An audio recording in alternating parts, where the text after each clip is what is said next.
From Gloucester to Ghana, how Jojo Wollacott's dream became a reality. It is 3 years this week since Jojo Wollacott lined up for Gloucester City at East Thurrock United in the National League South before a crowd of 242 supporters.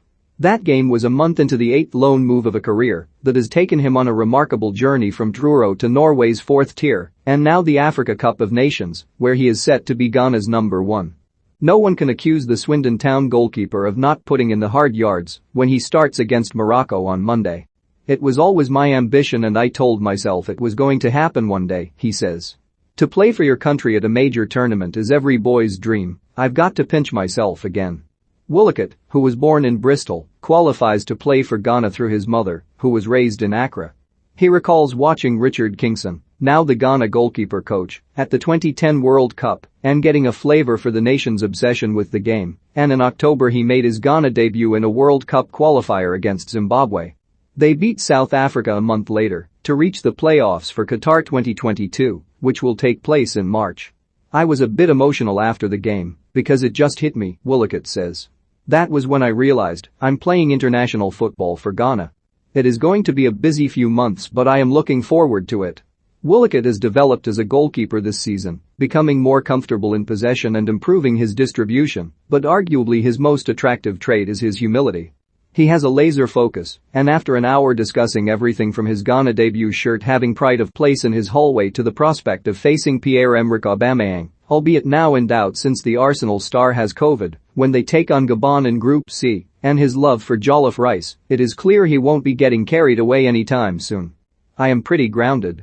I'm quite aware of my situation. I've had a good upbringing, that is down to Mum. She does keep me in check every now and then, but not as much as when I was a little kid." No one was prouder to watch Wollacott win his first cap than his mother, who ferried him to games as a boy. He had trials at Bristol Rovers in Bristol City, who accepted him at the third time of trying, and he spent 10 years at the club without making a first-team appearance before joining Swindon last summer. His advisor, Eric Anyon, of Gia Sports Agency, and Anyon's son, Elijah, a talent scout, previously alerted the Ghana Football Association to Wollacott's eligibility. "My mum told me her phone was going off because everyone was messaging her," he says. "She sacrificed a lot for me when I was younger." It has been a slow-burning career for Wollacott in many ways, but now he is determined to seize his latest opportunity. Playing alongside the Ayew brothers and Thomas Partey at a major tournament was a distant dream when he was on loan at Weymouth and Woking.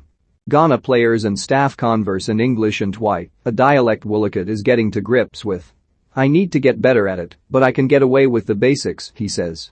He values the importance of those loans, including one where he pitched up at an archipelago in Norway, spending 3 months at Bergsoy, Illinois. "I don't think I had anything else on the table in England, so I thought I might as well just take a chance and go abroad, see how it is." Norway was another really good life experience. "At the time it opened doors for other things when I got back. You need to go out and experience winning 3 points and being in high-pressure situations.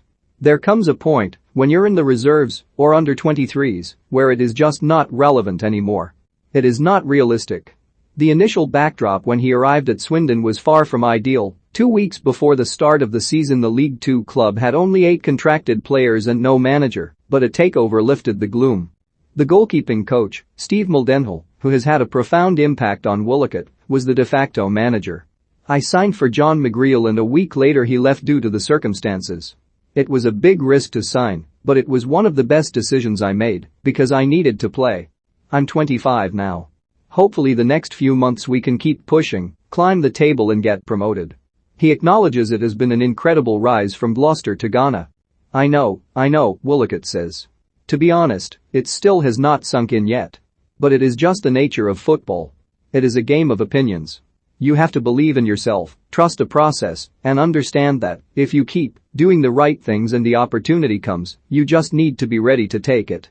Wollacott has not had much time to stop and reflect, but is adamant his life has not changed much over the past few months, aside from no longer breezing through the airport terminal on arrival in Accra.